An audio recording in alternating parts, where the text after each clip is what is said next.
Okay, so I think it's just gone 7 o'clock, so I think we might as well make a start. So welcome everybody to our first meeting of our scrutiny panel looking at housing and environment. This should be very exciting. There should be an awful lot to go through during this year, so welcome all. This is a hybrid meeting. We have got some people joining us online. Those who are online can still participate by using the raise hand button, so that's all fine. And also, right, so just first of all, we'll go on to apologies. I've got Councillor Alexander and Councillor Crawford for lateness. Have we had any other apologies from anybody? No, okay. Yes, so we've got to, yeah, we have got Councillor City online as well. I think we might have maybe other, we'll see if other people do join us online. Yeah, Councillor Sahota joining us online as well. So that's fine. Yeah. And also, right. We've got urgent matters on there. I've not been notified of any urgent matters, so that's fine. And I've not been notified of any matters to be considered in private either. Okay, so declarations of interest. Do any panel members want to declare? Yes. Yes, Chair. I own a property business within the borough, and I've also dealt with selective licensing on behalf of those clients. Right, so that was Councillor Martin there. So thank you, Councillor Martin. Right, so the first item that we're going to go on to actually do some discussion on, we're looking at the draft terms of reference in Appendix 1. So hopefully you've all had a chance to look through there and to have some views and comments on there. So does anyone want to say anything on that part? Okay, well that's good. Right, so one thing we would need to look at as well is if whether we want to appoint a co-op team member to the panel who would have a non-voting advisory role. So not a councillor, someone from outside who might know a little bit more about the subject than us and might be able to help us progress further. We've got Ben Toomey from Generation Rent here this evening, and he's also an Ealing resident, so quite local. So would we perhaps be willing to discuss, willing to consider having him along if he was willing to think about it and come along to our future meetings? No disagreement there, so we'll leave that with Mr. Toomey to think about, and maybe then we'll agree something at the next meeting should he wish to come along. Okay, so the next part we want to go on to is the panel work programme. Hopefully we'll have the chance to have a look at that as well. The interesting part about the panel work programme for the year is that 3 of our meetings are quite early on in the municipal year. But of course, a number of items that we might want to look at, such as the transport strategy, etc., all come quite later on in the municipal year in terms of when they're at a stage of completeness that they're ready to be discussed. So, so we're in a situation where meeting 4, we maybe have to think about that nearer the time in order to see what information is available to us to discuss. But we have put other matters in that we can discuss now. So has anyone got any further comments on that? Okay, right. So in that case, we want to go on to the kind of main substantive items of our meeting, looking at conditions in the private rented sector. We were hoping to hear from our interim strategic director, but he hasn't managed to join us online yet. So perhaps what is best we do is if we go straight on to hear from Ben Toomey, the director, and Conor O'Shea, the policy and public affairs manager from Generation Rent, an organisation which is completely best placed in order to discuss this subject. So please welcome Mr. Toomey and Mr. O'Shea. Thank you very much, Chair. Can you hear us okay? Great, thank you. And I'll just introduce myself briefly, then I'll ask Conor to introduce himself, and then we'll get into our presentation, if that's okay. Thank you for the vote of confidence, by the way, with the co-op team. See how you feel, as you say, Councillor Martin, after I've spoken today, if you still want me back again. But I will certainly consider that. Thank you for the warm welcome as well, because I've arrived in Ealing just 3 weeks ago. I'm new to London, never lived here before, and I got the 207 bus down here, so I'm just down the road actually in West Ealing. So it's really nice to be in this scrutiny panel so early on in being a resident. I would say one thing straight away: we're Generation Rent, so we're the voice for private renters across the UK, and it's really quite a desperate time, as I'm sure you well know, for renters in terms of affordability, in terms of the security that they have and the quality within their homes across the UK as well. And we'll get into some more detail about Ealing in a moment. Just to give you a comparison, I've come from Birmingham, so the second city, when I moved down here, and I found myself paying twice the price for half the size in order to be able to live in London. So it's quite dramatic. Even when you think the second city to the first city, the difference, I'm sure you don't need reminding, is vast in terms of the affordability that there is for renters at the moment. And that's, of course, driving many people away from the community, losing the roots that they might have here, which I'm sure makes your job as councillors, as local representatives, particularly difficult as well. So, Connor, do you want to take a brief bit about your role as well? Sure. Good evening, panel, online, in person. Hello, you can see us here, the back of our heads at least. Thank you very much for inviting us along. I'm Connor O'Shea. I'm the Policy and Public Affairs Manager at Generation Rent, working very closely with Ben and a few other colleagues on a lot of projects that we do. We'll go through them a little bit later on. But as we said, the main reason why we would be invited along to something like this is that we are the national voice of private tenants, private renters. And we also do plenty of research of our own, some of which will be coming through to give an indication of what the private rented sector looks like in London, but of course, nationally, as you said, we are a national organisation. Thanks, Connor. So it's, yeah, as I say, a real pleasure to be here. Local authorities are the beating heart of regulation and enforcement when it comes to renting and making sure that there's a minimum need being met in the community. But we also campaign nationally as well. So I'm going to tell you a little bit about what we're doing with Parliament too. So if you can get going, Connor. Sure we can. Brilliant, thank you. On the screen. Yeah, there we go. Here we go. So we've been campaigning as Generation Rent for some time on a number of different issues. Some of the active campaigns that we've had in previous years that are still going on are around the National Landlord Register. So making sure that we can know who the landlords are, know the kind of vital information that you might want to know, not only as a council, but also as a tenant, so that you can understand what's happening. That also enables a better way of rooting out the bad landlords, the rogue landlords from the market, because you have a better way of monitoring who's active and what they've been up to. We've also been campaigning for a long time, and I know this has been something that in Ealing there's been talk about as well, abolishing Section 21 evictions, trying to end the no-fault evictions that happen for tenants. A close family member of mine was kicked out of their home just before Christmas this year. It's something that I know I'm talking about myself quite a lot, but it's quite a typical experience, I guess, of private renters, throughout the UK. And we'll talk a moment about what that means for Ealing too. And then we're also looking to regulate and tax holiday lets. This is an issue that's been growing quite dramatically recently, particularly over the COVID pandemic, but doesn't seem to have stopped or reversed since then. So we're doing a lot of work as well on making sure that landlords aren't going to leave the market and aren't going to squeeze renters even more by just presenting as holiday lets, or what might be better termed as short-term Airbnb style lets, because it's not just out in the countryside or out in the seaside. It's in places where there's tourism, it's in places where you need to travel. So for example, Ealing, where you've got both central London and Heathrow very local to you, it will be quite a regular issue here. So Ealing's private rented sector, I don't want to jump in ahead of Joe here, because you're going to hear a lot more detail from Joe. But from our understanding, there's 34% of households at the census were private renters, which has risen up from 27.5% in 2011. So you can see the private rented sector is growing quite significantly over that time. We're looking at the affordability of Ealing. A one-bed home at the moment is the median rent is £1,300. To use the example of myself having recently looked for a one-bed home, I would say that is the very minimum that you would get a home for at the moment in the market. So the reason that that's the median is because of in-tenant rent rises are slightly slower than the market rate when you go out to look for a new home. But actually you would really struggle to find somewhere cheaper than that at the moment.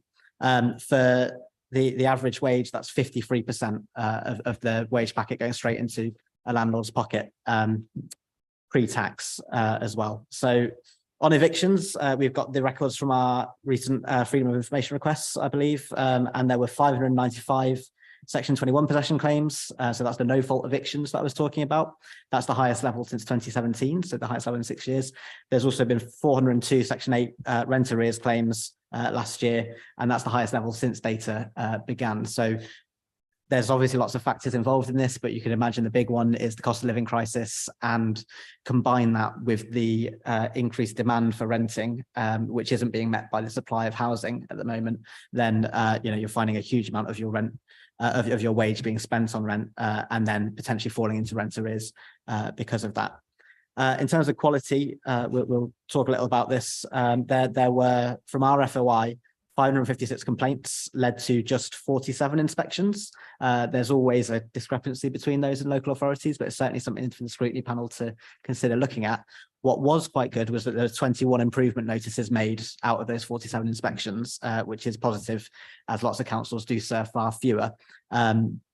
But there were also no enforcement notices relating to minimum energy efficiency standards. So that's an area where over time, particularly as we move into the winter again, it would be worth considering how does Ealing make sure that there's a proper energy efficiency, because often that falls on the lowest quality homes, which are often the most affordable homes. And therefore, even if it seems like the rent is cheaper for someone to be able to live within their means, they're actually getting hit by a greater charge through the back door, basically for a prepayment meter or for a lack of insulation or a bad boiler. So that's where we're at in terms of quality. Okay, so at a national level, you've got the Renters Reform Bill. I'm sure you're all familiar with it. We had the first reading in Parliament a number of weeks ago, and now we're still waiting for the second reading, which we're hoping will come before the summer holidays, before the summer recess. The Renters Reform Bill is probably the biggest opportunity that there's been to kind of overhaul the housing system for a good couple of decades. And what it does do is introduce the abolition of Section 21 no-fault evictions. So that's really encouraging. That's something we've campaigned on for a long time. But I'll talk in a moment about some of the limitations there. It also says that all landlords must register to a property portal. Again, that's another thing we've been campaigning on for a long time. And it says that homes in the private rented sector must meet the decent home standards. We're hoping that we can get that right through the stages in Parliament as well, to make sure that there's a equivalence of standards in the private rented sector compared to social homes, especially considering that people don't really have a choice but to be in the private rented sector, given how few social homes there are based on need. Rent increases will be limited to once a year, which is obviously really, really positive in terms of affordability. That needs to be combined with good, strong grounds for a robust way of stopping the grounds for eviction if they're not absolutely necessary, because otherwise, if the rent increases are limited to once a year, then there's a risk that landlords, particularly bad landlords, will choose to evict tenants just so they can up the rent whenever they want. So those two things go hand in hand. And then finally, there's a commitment to pets, which is a lot of our supporters are very pleased about, to say that you can have, unless the landlord has very good reason not to, then you will be allowed to have pets in your property. So you can begin to enjoy your property, enjoy your home in the same way that any other homeowner would be able to. Where we think the bill should go further is closing eviction loopholes. So despite getting rid of Section 21, there's a few ways of, like via the back door, that bad landlords could still take advantage. So there's now very clear grounds going to be developed. One of them would be a sales ground, for example. But at the moment in the bill, if you're going to make a sale, you can evict a tenant, and then within 3 months, you can decide, actually, I've changed my mind, I don't want to make a sale, and then put it on the market again for rent. So obviously that's a quick way of hiking the rent if you wanted a tenant out. We think that should be a much longer period of time if you're going to be making that sale. So we're looking at 12 months as the minimum. There should also be a longer notice period for tenants on any grounds when they're being evicted, just to make sure that there's not that risk of homelessness that we see across all local authority areas. But at the moment, the majority of the grounds still have a 2-month notice period for the tenant to be evicted within. So that's the same as Section 21. So those things should be absolutely tightened. The rent tribunal and the property portal, we need them to work properly. At the moment, there's a bit of a lack of detail, particularly on the property portal, and the rent tribunal. Our worry is that they're actually currently suggesting that if a tenant wants to challenge a rent increase and they go to the rent tribunal, as they currently can do, then they're changing the rules so that the rent tribunal can actually increase the rent above what the landlord has requested, rather than keep it the same or choose to require a lower rent. So that will be a massive disincentive to tenants who feel they're being hard done by in terms of the renter's affordability, which, going to the tribunal is basically the only defence in tenancy challenge when it comes to the rent that you're paying. Damp and mold, I'm sure you all followed Awab's law, which has gone through for social homes. Again, no reason why that shouldn't exist in the private rented sector. We need to start treating the private rented sector as an afterthought or second-class citizens. It's particularly important because we know that there's more widespread cases of damp and mold in the private rented sector and more severe cases as well. So it doesn't make any sense at all not to give the proper protections, particularly after such a tragic case, to all people who are in both types of housing.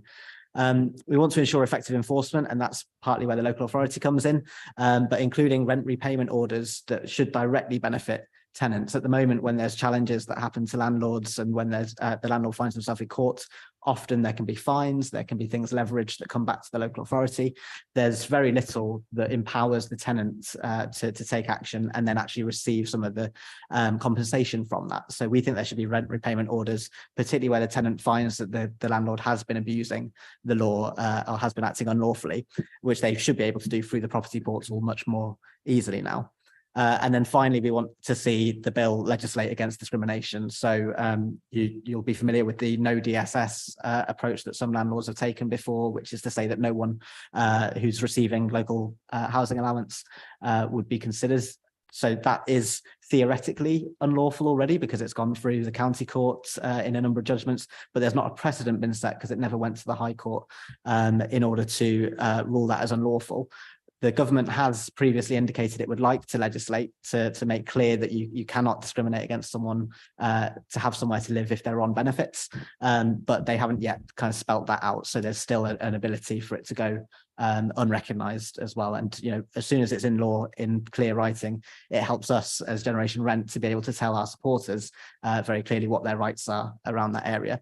There's other areas of discrimination as well that we hear of around families. So landlords not wanting to have children in the house. And of course, there's protected characteristics that already, you know, have protection under the Equality Act 2010. But that we of course have done lots of research, including here in Ealing, on the impacts on migrants around trying to rent, which often has a racial element. And we've also done research into the impact on LGBT communities and their experience renting and interacting with their landlord as well. So there is lots of space in which discrimination could be addressed. At the moment, that's not in the bill, but we will be pushing to see that that happens. Thank you. Over to you, Connor.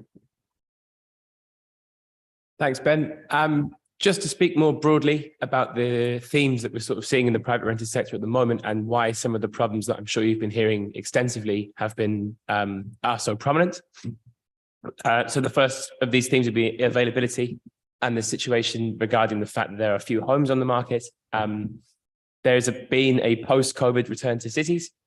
Ealing obviously would be an area at which people would flock back to after returning from either living at home if you're a younger person or moving out of the city during the COVID time. There was about 750,000 people who have flocked back in to London and other major cities, basically exactly the same number that flocked out in the sort of 2020, 2021 era. So that's what's driving a huge surge in demand, which is why we have the problem of basically a lack of availability that Ben has just lived through. Landlord numbers, this is something that we hear a lot and is often raised to us with the point of regulation coming in.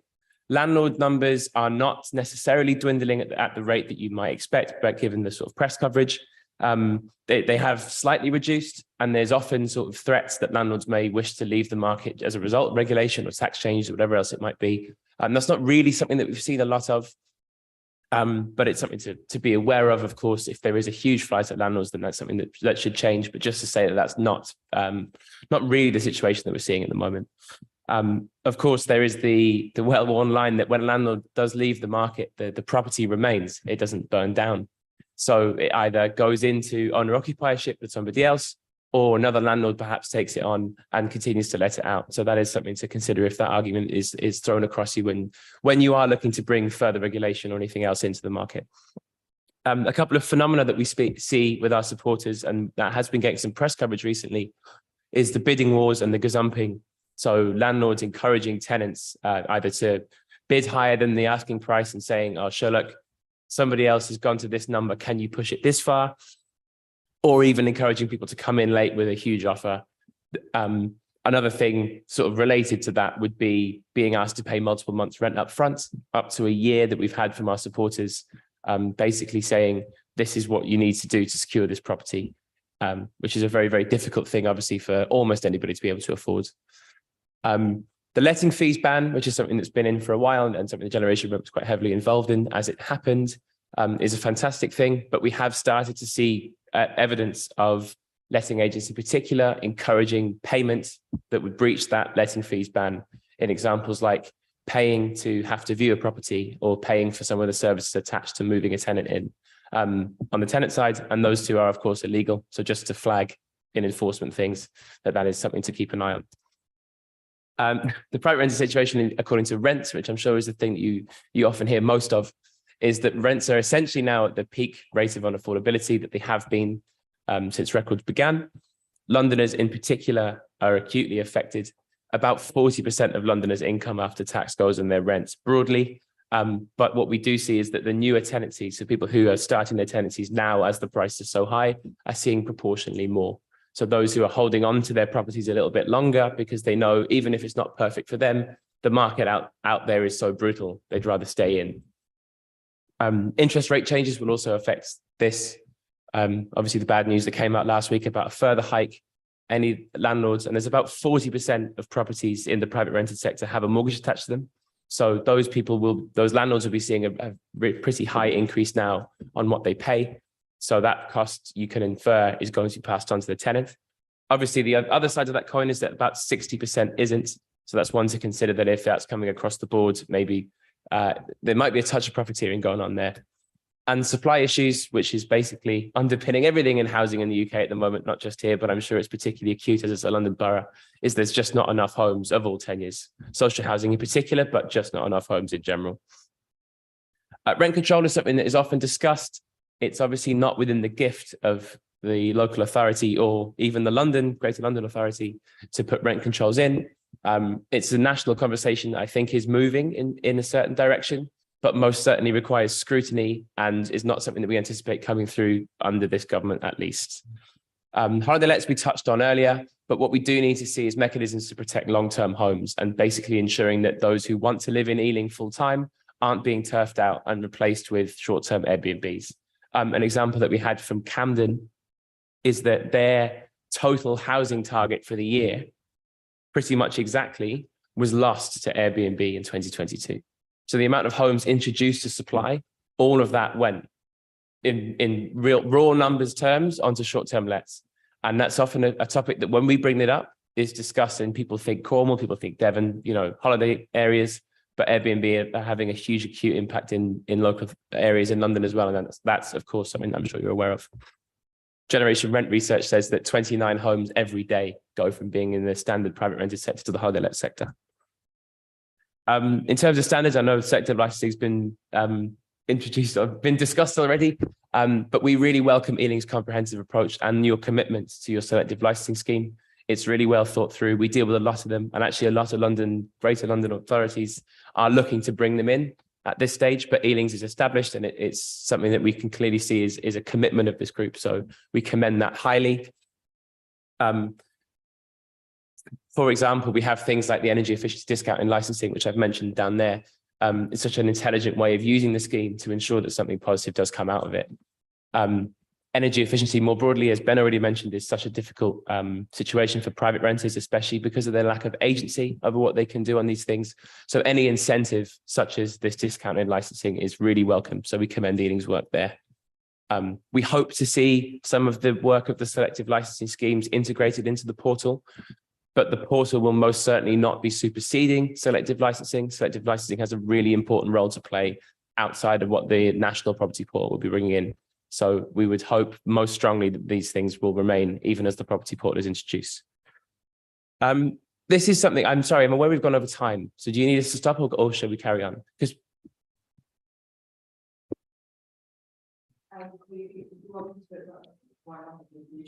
sure. Okay, grand. Just wanted to flag something that we've done on a local level in Ealing that might be of interest to the scrutiny panel. And we have a report on this that we'll send around so it can be disseminated. It's just been released. But in April 23, we went and did a survey in Southall, one of the wards of Ealing. We worked very closely with Renda Sharma MP and also with the Gurdwara Sri Guru Singh Sabha, which is where we were on a Sunday, basically doing a survey, ensuring that private renters from the Sikh community were accurately represented in our statistics. And it's something that Generation Rent works very hard to do. And this was a great opportunity for us to get on the ground somewhere. And as it's Ealing specific, I thought I'd just include some of the information that came of it. That's a very text heavy slide, but essentially a third of respondents said they hadn't received any of the 6 important documents they're entitled to. So the things that make a tenancy legal, I'm sure you know of which they are, but that's a significantly higher proportion than we would find in our standard surveys or surveys that go to the population more broadly. 1 in 5 state they didn't know where they'd go for information.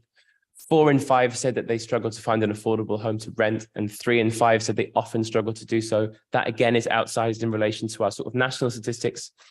Over half of respondents stated that their rent has increased in the last 6 months, and the median increase was £200. Unfortunately, that is pretty much in line with our London supporters, but I think it just, again, is a very stark experience for people. 1 in 6 private renters were living in households with more than 2 people per bedroom in danger of overcrowded conditions. So that is certainly outsized in terms of our supporter base and people who fill in our surveys. So something to be aware of for the panel in that community. And also 1 in 7 respondents said that their landlord and letting agent had entered their home without permission. That is also higher than what we would normally have. Essentially, that's all that we've got for you. We hope that's useful information, and we really welcome anything that you might want to ask us or any further sort of comments that we have after Joe goes through his presentation. That's great. Thank you very much to Generation Rent on that one. This is quite startling stuff there. This is one of those meetings where I think I end up like biting my lip at certain times thinking, my goodness, I'm actually quite upset by that, but there you go. Okay, but so I think maybe we'll wait for questions until after we hear from our further speakers. So I think Darren Hennihan, our interim Strategic Director for Housing and Environment, is online now. So I think he's ready to give his presentation. So please do go ahead. Thank you, Chair, and thank you for being patient with me. I'm afraid I had a bit of the last couple of days in Ealing. Nikki Felder is going to replace me, is coming on Monday, and I think my IT decided to rebel against me, so I do apologise for that. I think it's the last EdAx's last go at me for something. So we have a few slides that we'd like to go through with you, and I think probably some of it will be a little bit of a duplication, but maybe slightly looking at things from a slightly different perspective than the previous speaker, because what we'd like to do is just illustrate some of the issues that are going on out there, and you've heard some of those already, but like I say, from a slightly different perspective, but also then what it's then doing in terms of demand for council services, particularly demand for people who are either at risk of becoming homeless or are indeed presenting to us in crisis and looking for support. I'm looking at the reasons why that has happened, because I think through this panel what we're trying to do is understand the borough and understand what's going on in the borough, and understanding how council policy can affect that in a very positive way, but also sometimes council policy can affect it in a way in which is not always either understood or appreciated. So hopefully if Joe can share the presentation for me, and then we'll be going through. You're right, turning the slides for me, Joe, please. It should be coming through, Darren. Cool.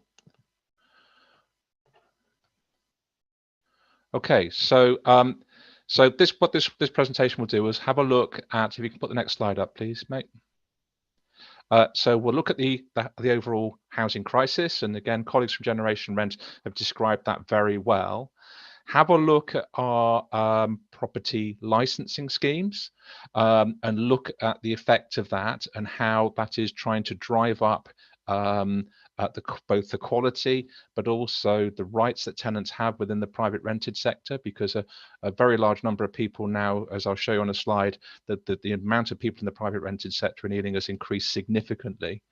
And then what we'll do is just touch a little bit on things like intermediate homes and what that means, and then just have a look at a couple of little examples before we then move on. So it'll be a little bit of a double act between me and Joe, but I'll start off with the first few slides. So what this slide says, and it's quite a busy slide, I'm afraid, but what it's saying is, particularly with children, because a lot of social policy is around families and the effect on children's prospects and indeed the quality of life of those children.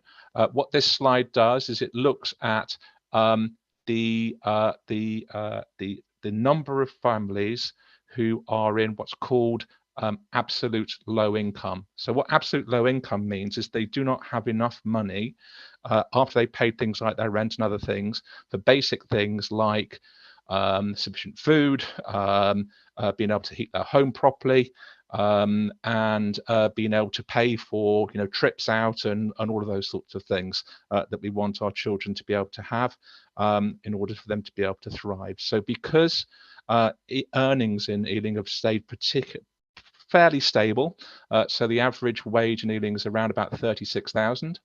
But because the cost of housing in Ealing has gone up, what you can see in the graph on the top right hand corner is quite a profound increase in the number of children that are living in households where their families are in absolute poverty. And you can see beneath a bit of a comparison with the rest of London.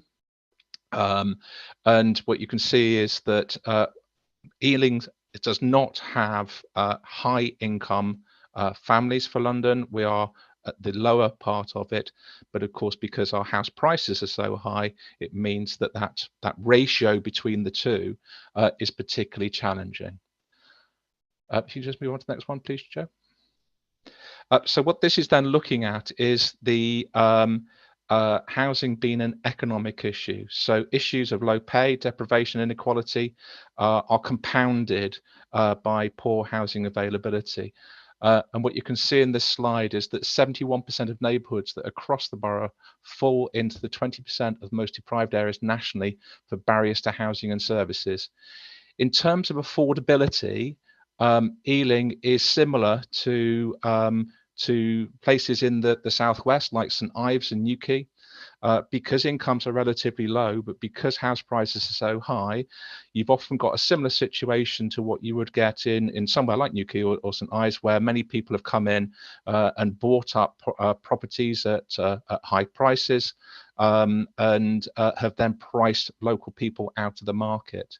Of course, the way in which that is then fixed is through the use of renting, and particularly through the top up that housing benefit provides. But because housing benefit levels have been frozen for a number of years now, what you then see is that the affordability gap between what benefit provides people, even benefits for people, these are people who are working predominantly, and the difference between what they get in benefit and what their rent charges is become higher and higher and higher and higher. What you can see at the bottom is the average property price in Ealing has continue to rise.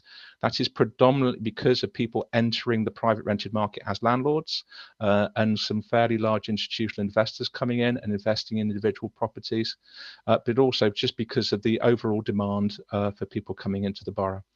But as this slide is trying to illustrate, this is about social justice. And this is, I think, the main consideration for this panel is how do we break that link between poverty, poor quality housing, and people not being able to afford the basics that make their lives more sustainable. Joe, can you pass it on? So this is the affordability ratio I was talking about. So the affordability ratio is the difference between people's earnings and the price of the home. And you can see that in many areas of the borough, the affordability ratio is actually one of the highest in the country.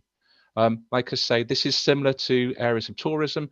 Also, it's not quite the same as Kensington and Chelsea, but you know, for London, our house prices are high. And our income is relatively low. That means that people can't afford to buy in many areas of the borough. Indeed, the sorts of incomes that you need to have in order to be able to get a basic mortgage are quite stark. So Joe, if you can move on to the next one, please. What this shows is the mortgage market and the number of people that have got mortgages on their homes and where they're sited. And the value of those homes. This is obviously particularly important and something that we're keeping a very close eye on, because many people are on fixed term mortgage deals. If they have a private mortgage, often buy-to-let landlords are not able to get the same level of fixing in, so they're more exposed to interest rate changes. And what we're concerned about is that because so many people have got so much debt on their home, either as a landlord or indeed as a private owner occupier, that people are particularly vulnerable in Ealing to interest rate rises. And in a moment, I'll show you a little bit of a slide about our homelessness presentations. And one of the major reasons why people turn up homeless in our borough is because they used to be able to afford where they live, but because of external factors like interest rates, rents going up, and the rest of it, they then need to leave that home and they become homeless. The kind of the stereotype that you see in the media of what who a homeless person is, that is very, very different. The people who are suffering homelessness are very often in work, are very often in work which is not of a stable nature. So they'll often be earning money in the gig economy. And particularly during COVID, where so many people were displaced from work because of the issues in one of the major employers in the area around Heathrow, we particularly saw an uptick in people getting into difficulties. But really, the whole point of this is that since the 2008 credit crunch, we have seen very, very, very low interest rates. And what that very, very low interest rates has done is it's fueled people coming into the borough and seeing Ealing as a great opportunity to invest. Some people are working on absolutely paper thin yields. If you're a landlord, of sort of somewhere around 1.5% to 2%. And you can imagine with interest rates where they are now, if they bought those homes in the last 2 or 3 years, they have now got themselves into a position where they're losing money on those properties. And although, a colleague from Generation Rent said that you're not seeing massive numbers of people coming out of the landlord market, we are certainly seeing some evidence of that. And certainly my day is filled with notices of seeking possession where landlords are asking for their property back, sometimes because they want to rent it to other people at a higher rent, but often because they just want to get out of the private rented sector and sell up. The issue is at the moment, of course, which is probably the one silver lining, is actually there's not a lot of movement in the sales market. So even if they did want to come out of the private rented market, they probably can't because they're not able to sell. This slide just gives a few sort of pen portrait examples. So this gives an idea of the sorts of wages you need to be able to earn in order to be able to buy or rent in the borough. So a teacher earning £35,000 who wants to live alone in a 1-bedroom flat in Ealing, who is working, will be £255 short each month after essential expenditure. A teacher and a civil servant earning good money, £72,000, living with 2 children, a 3-bedroom flat, working in Ealing and paying for a childminder, are £53 short each month after essential expenditure. And a single parent with a child 3 to 4 paying for a full-time education would have to earn £60,000 a year to afford the average 2-bedroom flat in the borough and to be able to cover essentials. So house prices, and I know a lot of the British economy has been driven by increasing house prices. I've often during my career said that we're in a perfect storm. At the moment, I think I've probably been crying wolf for a number of years, because what we're seeing now, the types of issues that we're seeing now, are far more profound and more significant, and are probably going to be more pervasive in the market. And it's a significant concern for people as they're living in the borough and trying to remain living in the borough. So homelessness. So the council has a very good homelessness prevention service. but there is a great demand. Ealing traditionally has been a borough where we have welcomed people from all across the world. And we are an attractive borough to come and live in. You know, one of the main reasons why I've worked in Ealing twice now is because the borough is such a nice place to be, and communities get on with each other, and people tend to like the people that live next door to each other. And that's not necessarily replicated all over the country. And I think that's a real triumph for Ealing, that people do want to come and live here. However, what that then means is there is additional pressure on people, particularly when they get into difficulties. So Ealing's got the 10th highest rate of homelessness in the UK. In London, I think we're the 5th. That's, you know, we flip between ourselves and Enfield and Waltham Forest. We interchange quite often. We've got around 7,000 residents that are in temporary accommodation, half of which are children. This slide's actually slightly old. It's got slightly worse than that now. We've got about 2,500, 3,000, almost 3,000 families now that are in temporary accommodation, and we're using bed and breakfast more than we want to do. And the next slide will show you that. And indeed, the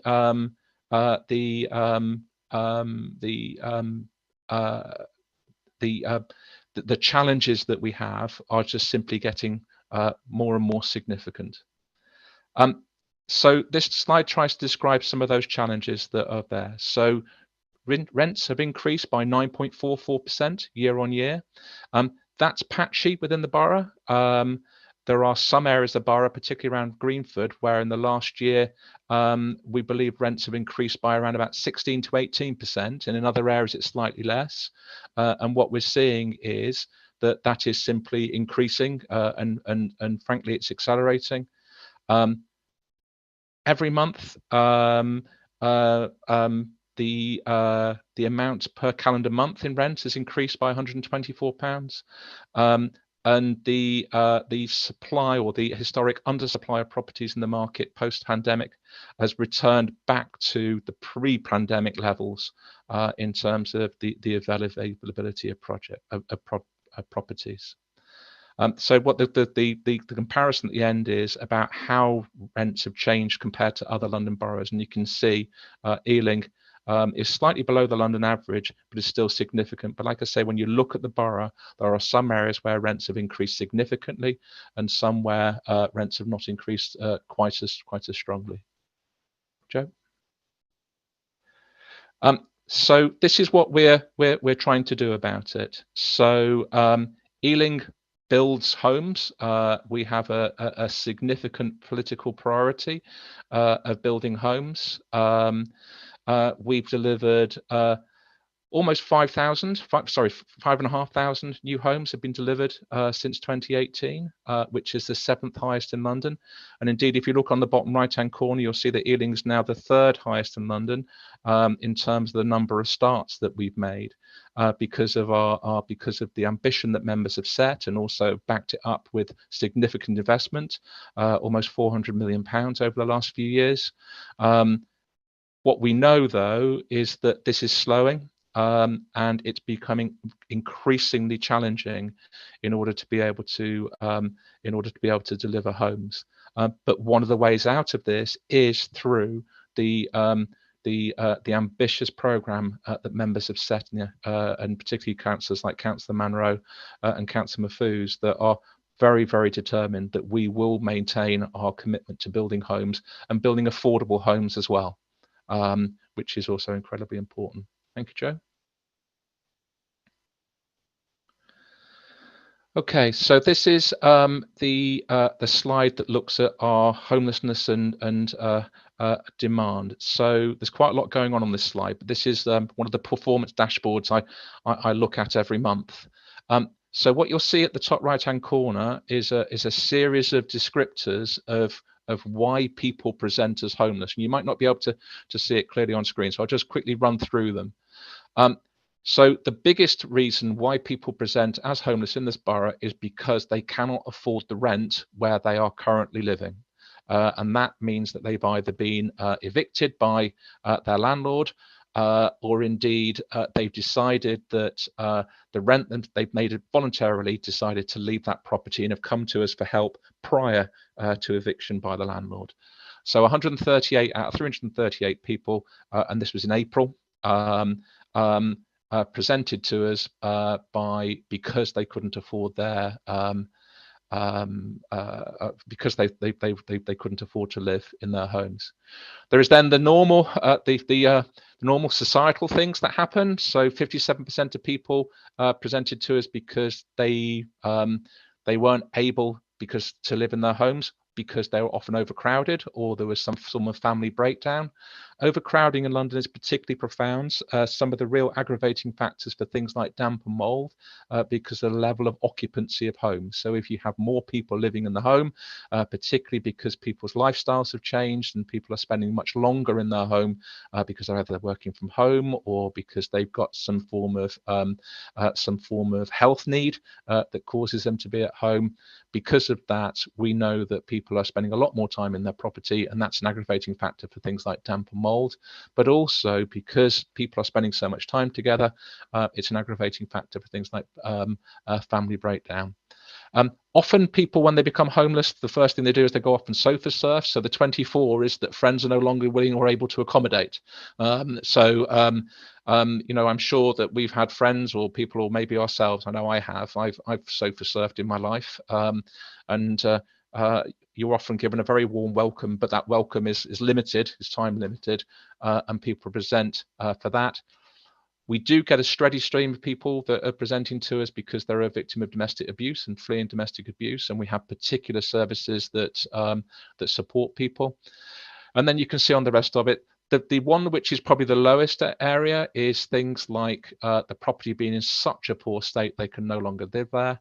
But also the end of socially rented properties. And really, just in terms of advocating for Ealing's building programme, one of the big interventions that makes is that Ealing, through Broadway Living and through our HRA, although we are not a perfect landlord, I know, and I know very members have sent me various different complaints and concerns by tenants and residents.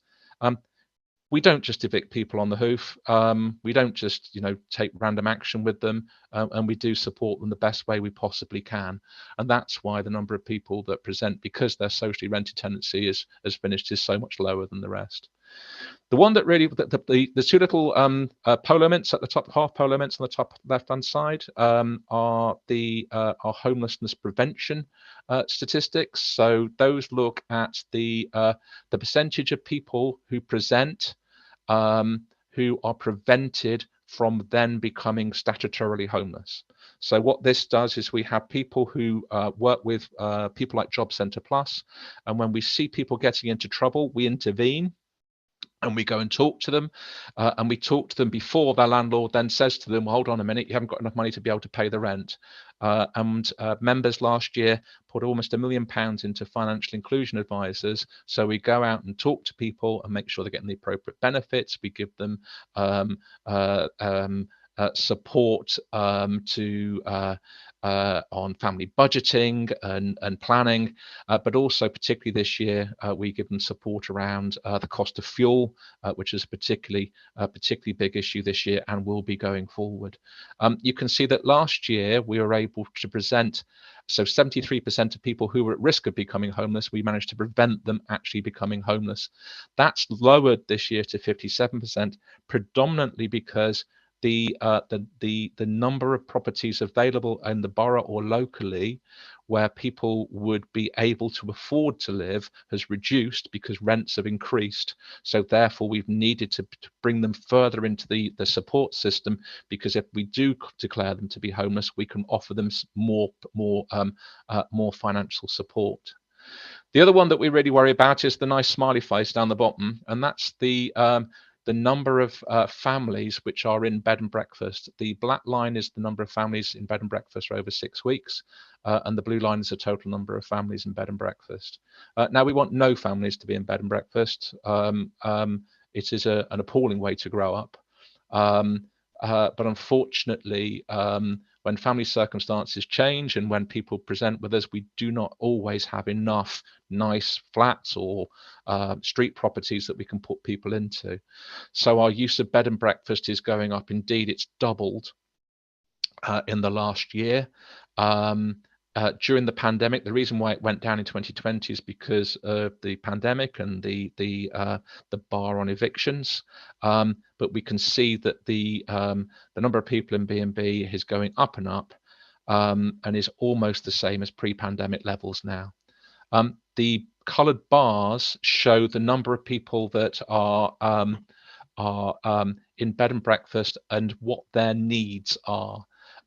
So the red bars, so the top line is the number of families that have been bed and breakfast over 16 weeks and what their bedroom size needs. And what this is an indicator for is the size of the families. And what you can see is, and this is particularly difficult challenge to deal with, because we do not have very many 4 and 5 bedroom houses in the borough, and the ones that we have tended to be subdivided into HMOs. The number of people that are requiring a 3 or 4 bedroom house is significant. That's over 50 people. That's over 50 families, sorry.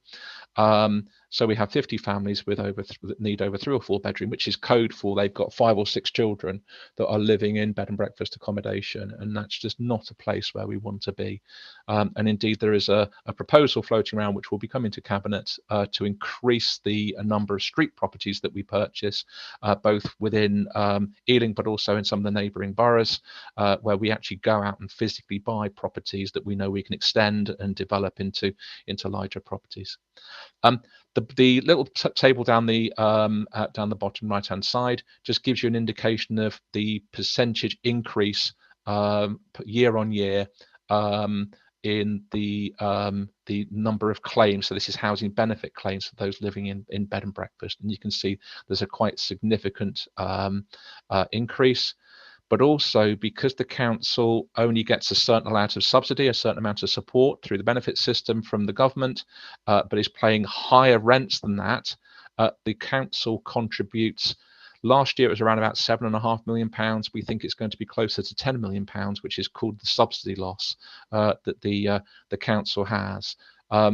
What we'd much rather do is use that £10 million in order to be able to support people to live, healthy and prosperous lives. But that is the difference, unfortunately, between the frozen housing benefit levels and the top up that we have to do, the incentives we have to do to get landlords to rent to us. So I think probably that's where I stop. And Joe, I think you're going to quickly take us through the next few slides. I shall. Thanks, Darren. Hello, I'm Joe Blanchard, Head of Environmental Health and Trading Standards. I'm just going to run through this portion of the slide, which is about our property licensing schemes. Ben and Connor have done a great job of talking up some elements, so I'll skip through a few of those, and it's been quite data heavy so far, so I'm going to try not to duplicate too much of that. But essentially, the private rented sector in the borough is increasing in proportion and size. We estimate there is around 55,000 privately rented properties. We did some stock conditioning modelling around 2021, and that estimated that about 22% of private rented properties have at least one or more Category 1 hazard. The national average is 13%. So a Category 1 hazard is a hazard that's defined under the National Housing Health and Safety Rating Scheme. And that's a hazard which, if observed, the council is obliged to take action to remove or mitigate. And the most common Category 1 hazards include things like severe damp and mold growth, the risk of falls, and excess cold. So although the Ealing average is 22% of private rented properties having a Category 1 hazard, one or more Category 1 hazards, the chart on the right shows that spread across wards across the borough. So just to note, these are pre-May 2022 wards, but you can see that some wards have significantly higher percentage of private rented properties with Category 1 hazards than others. So as a local housing authority, our environmental health services rely on the Housing Act to regulate these private rented properties. And there are a few challenges which exist, which reduce our ability to carry out those functions. The most significant is probably the severe shortage of experienced housing professionals, Not only do we need officers with skills to survey and assess a property, we need officers with skills to take enforcement action. The market's especially competitive at the moment, with a lot of social housing providers needing those officers. Also, I'd say the legal framework is quite complex. There's a number of statutory obligations we have to follow. We have to spend a lot of investigative time establishing the identities of landlords or agents, and there's a lot of room for bad actors to play the system and slow down punctual enforcement. And the enforcement field itself is hugely adversarial due to the commercial interests and diverse nature of the setting of the sector, with subletting and leasing creating often quite labyrinthine routes to establishing who holds the duty to a given property. Most fundamentally, however, the power in the current private rented market is heavily tipped in favour of landlords, and this can lead tenants to lower their expectations and in fact can create a fear of complaining due to vulnerability of tenants and fear of no-fault evictions or retaliatory evictions. So as a local housing authority, we have the option of implementing property licensing schemes, and they've enabled the council to begin to mitigate a range of these regulatory challenges.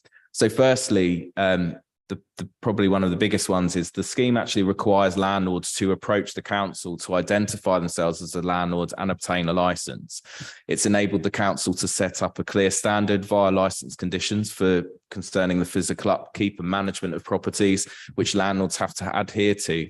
Eviction notices or the Section 21 notices, they're not valid if they're issued in respect of an unlicensed property, i.e. a property which should have a license but doesn't. There's also rent repayment orders. Again, apologies, I'm stepping on your guys' toes, but rent repayment orders can be applied for it for up to 12 months worth of rent if the property is not licensed when it should be. A couple of caveats, I would say, are licensing fees that we collect as part of the application process. They must only be used for property licensing functions such as application processing, enforcement and compliance. And there are options for issuing civil penalties for non-compliance, such as failure to license or breaching the license conditions. So just a quick summary of the kind of licensing schemes that are available to us.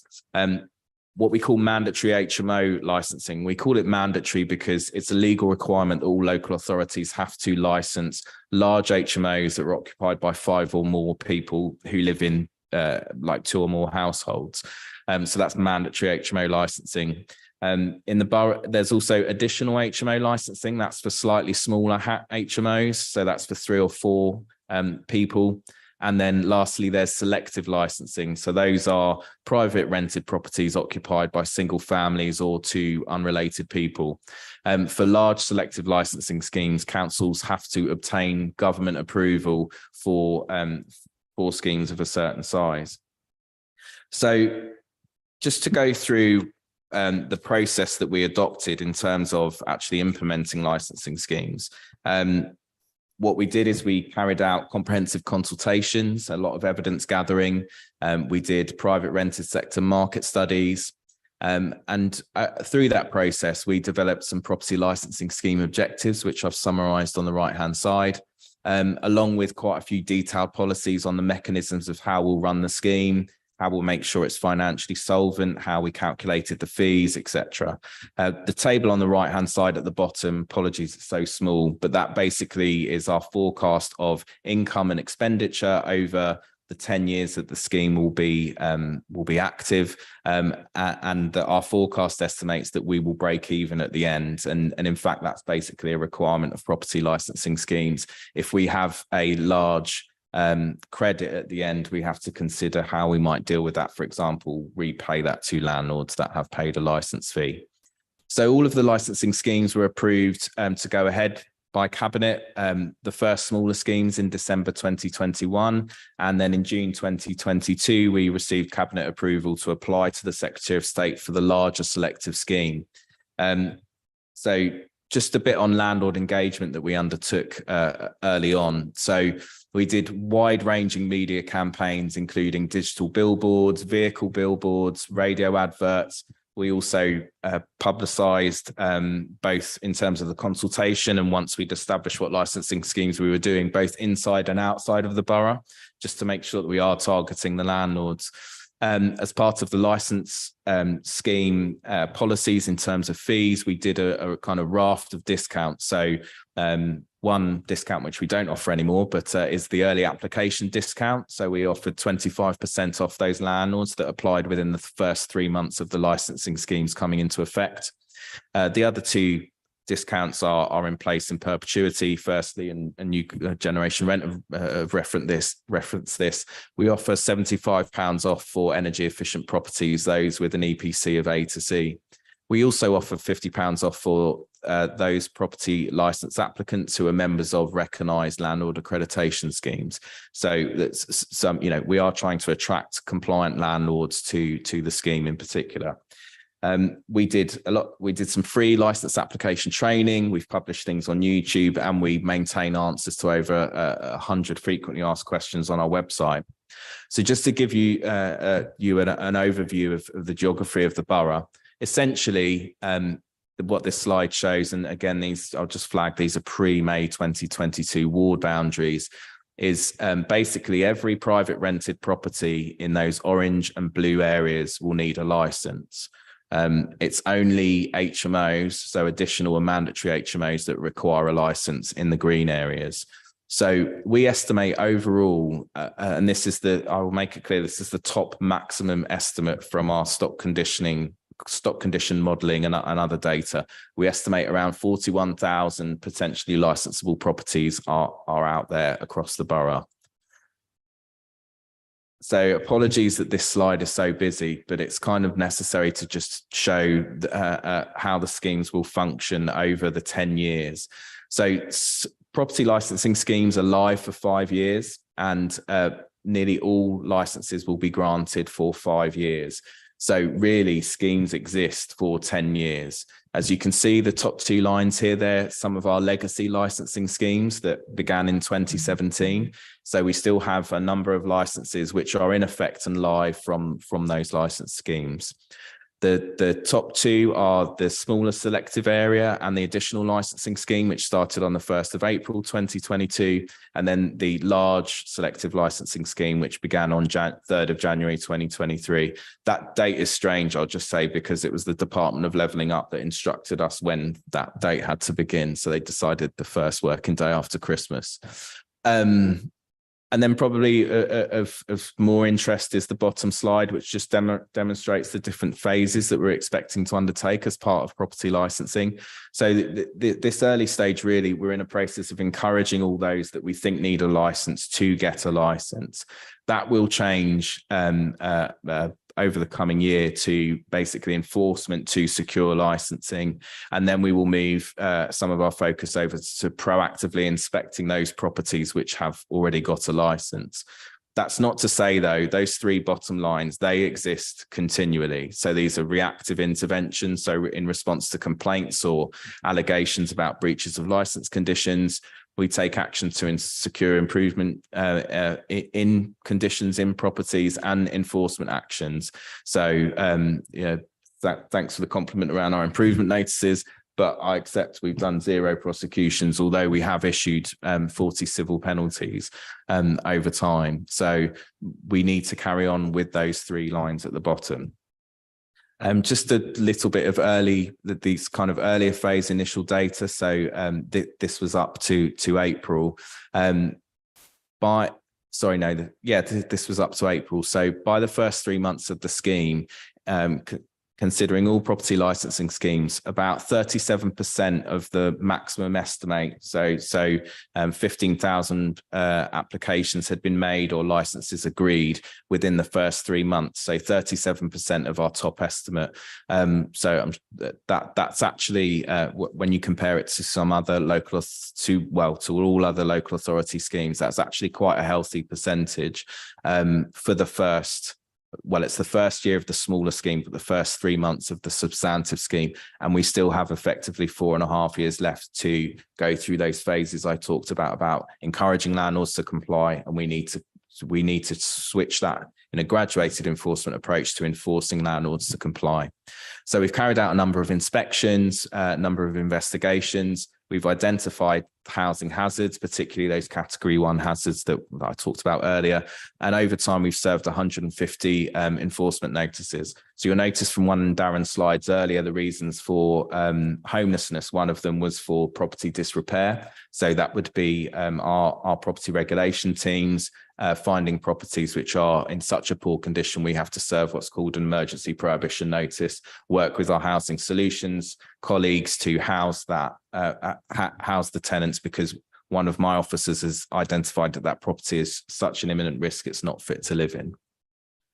So just my last slide, in terms of future activity and challenge, I've mentioned about our plan for how we will take advantage of the opportunities the property licensing scheme gives us in terms of improving conditions. I do think sincerely that it's one of the greatest opportunities we've got to actually make a very significant difference to the private sector and to the lives of private rented tenants.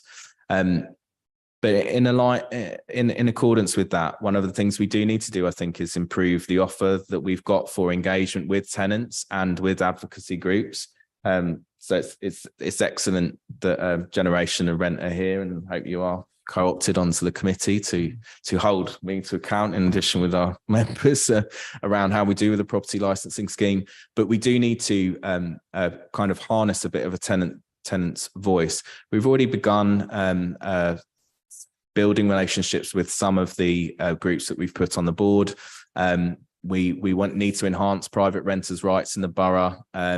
We've already procured, for example, something called the Safer Renting Scheme through an organisation called Cambridge House. So I referenced earlier about how we worry about the fear of complaining that some private tenants have.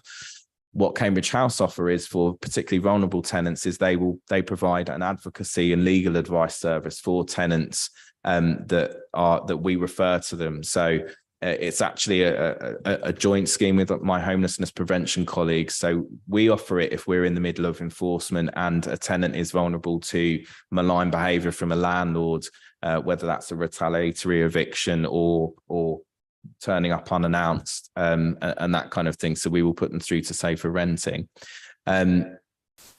The other thing that we have is a commitment as part of the council plan. So over the next 3 years to support the establishment of a private renters association. So this liaison we need to do with these groups is going to be key. But I think going forward overall, in terms of specifically property licensing, it's going to be ensuring that the momentum of license applications is actually underpinned by meaningful outcomes for tenants in licensed properties through improvement in conditions and standards of management. And I expect you will be holding me to account for that as we go on. That's it from me, Darren. I think you're up next. Yes, I think we just wind up with the rest of the presentation as quickly as we can. I think we've got lots of burning questions. Thank you. Okay, thank you, councillors. So what I'll do is I'll quickly rattle through it, because what we wanted to then do is just give you a couple of examples of the sorts of things that the council can and is doing in order to be able to meet some of this demand. The first one is around intermediate rent. And the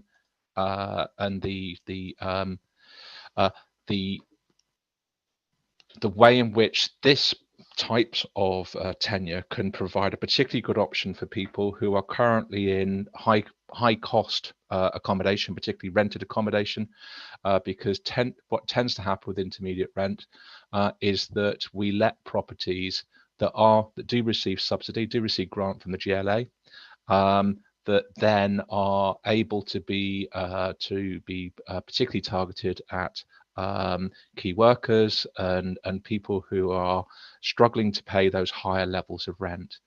So it's an area which I think is particularly important. And during the time of this panel, my colleague Peter George will be bringing forward the council's intermediate rent letting policy.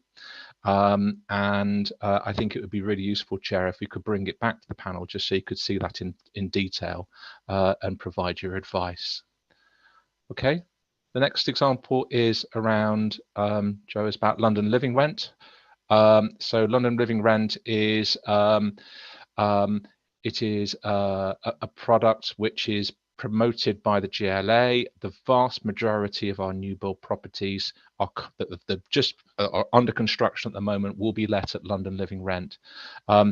This is a little bit higher than social rent, but it's still something which is particularly targeted at people who would be allocated properties through our normal housing allocation system. And I think members will remember that we did a lot of work on the housing allocations policy 6 months ago, and this is the types of properties that when we're building that we're then letting at this particular level. This is a highly subsidized form of rent tenure. We've got around about 2,000 of these in the borough now, and they're proving very popular because they are good value, and these are predominantly targeted at very often new build properties, which I'll give you an example of in a minute. This is just an illustration of exactly how much that kind of London Living Rent is. So this is the types of rent that we're charging. It does vary depending on which particular area of the borough, because it's related to the local property values, and you can see those property values there are different. But as you can see, a 5-bedroom property for £1,164 isn't bad going in the current rental market. It's still a lot of money, but it is a particularly good offer that the council is using. Let's just have a quick look at Copley. So as many members will know, this is my second time in Ealing, and I can remember Copley Close even just 7-8 years ago when I was here before. And the success story, which is Copley Close, is something which I think the council should be incredibly proud of, because what's happened on Copley is we haven't just knocked homes down and rebuilt them. We've actually created a much more sustainable community there, a sustainable community of mixed tenure, with really, really good quality public realm. And you can see just by walking around in the homes that are being built there, quite how well people are treating them, and people we've done some work with residents, and we know that residents like Copley Close. You can see, sorry to do like showing off a little bit, but those are some of the awards that the design's made, and it just shows that you can make a significant difference when you do it. But anyway, this is part of our target to build 4,000 more genuinely affordable homes, and we want to build them to this particular quality. So I'm very conscious, Chair, that we've done a lot of talking at you, and there's a lot of information there. But we're very, very happy, Joe and I are very happy to take whatever questions that you may have. Yes, thank you very much to all our speakers. And so will councillors present please start asking questions. If anyone wants to put their hand up, and Councillor Bull, please. I guess first one for Joe. Would it be possible for the council to apply to the government for a borough-wide selective scheme? I mean, I know at the time this scheme was done, it was felt it was impossible to go for it at that stage. But is that something that might be possible? Because clearly there are rogue landlords, in the green area on the map as well.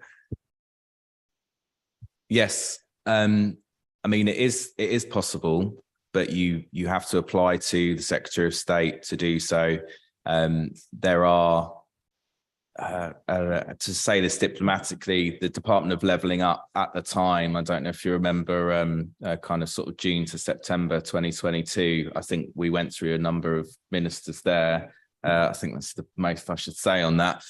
So it was signed very quickly.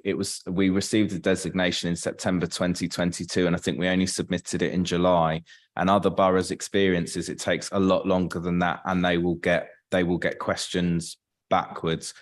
So I think it's more prudent to make a strong case for a particular areas. Number one factor for us asking for this was because of poor housing conditions in particular areas.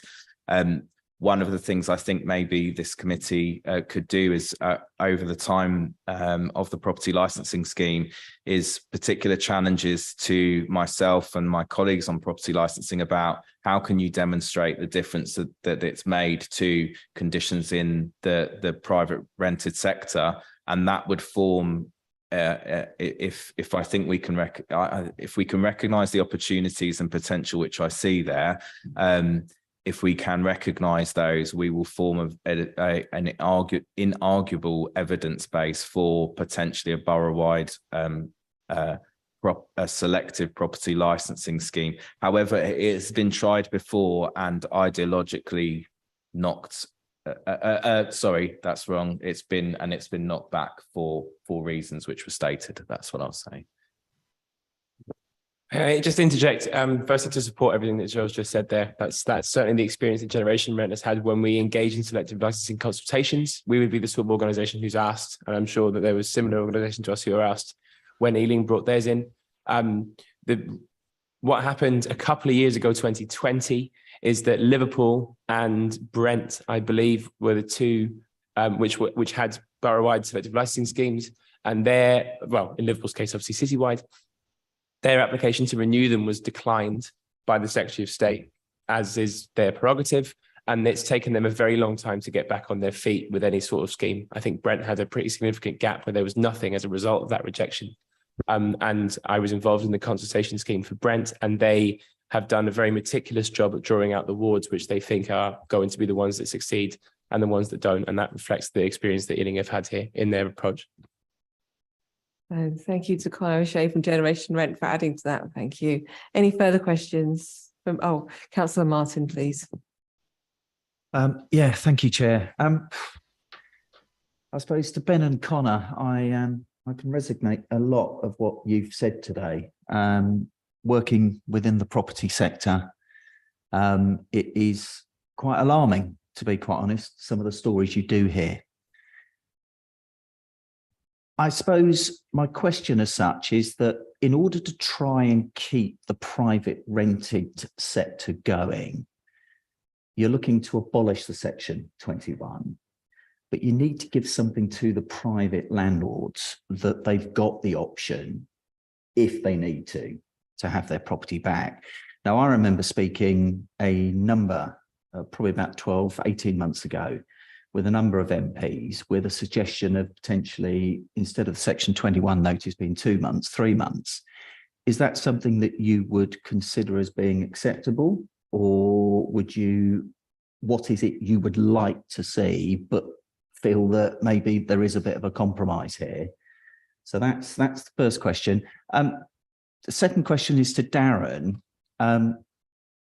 Darren, we're sort of looking across the borough, and obviously I know in my ward I've got a number of empty properties at the moment, which were due to be part of obviously a regeneration project, which is now no longer proceeding. Do we have any idea across the borough how many empty homes we have, and roughly what the cost might be to bring them back into use, and how quickly we could possibly do that? And to Joe, on the licensing scheme, I think we're up to, 12 weeks, wasn't it? I think, are we likely to be able to get back to the landlords that we've obviously applied for under my aim? Do you think you'll be able to get back to them soon? Because I'm being inundated from applicants. When are we going to hear from the council? And a little bit concerned that they haven't as yet. But to be fair, we've tried to assist that, saying that there has been a high volume of numbers, and you can see that here tonight. And I think just generally around the table, I think we need to all work together to find a solution here, because what we don't want to do is to suddenly see the private sector or people within, or landlords within the private sector, to just disappear, because it's quite clear. I mean, we're looking at the numbers here, 42% are owner occupied. We need to keep them going until we actually build more homes. And that is our biggest problem. We need to build more homes. And it's just how we're going to do that in the short time. And it's just, we've all got to try and work together to try and find a sensible solution that's going to work for everybody.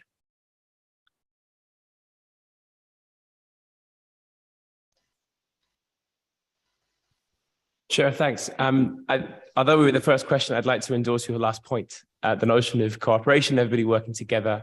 That's most certainly sort of the aim of everybody around this table and all of the stakeholders in the game, really, in private renting, but in housing more broadly. So that's absolutely something that we support. In terms of Section 21 as an entity, it does have to go in its totality, in our view, and that's the view of the government as well, to be fair. Essentially, what Section 21 does is it undermines a tenant's ability to complain about the conditions. And we actually heard that referred to by Joe earlier, the notion that, oh, I'm quite concerned about X, Y, or Z in my property, but I'm not going to raise it with the landlords because I think there may be a Section 21 coming down the pipeline. And that fundamental lack of confidence from a tenant is something that really does need to go. What I would say is that in Wales, they have extended it to 6 months. That's how they do it. And it does remain unpopular there.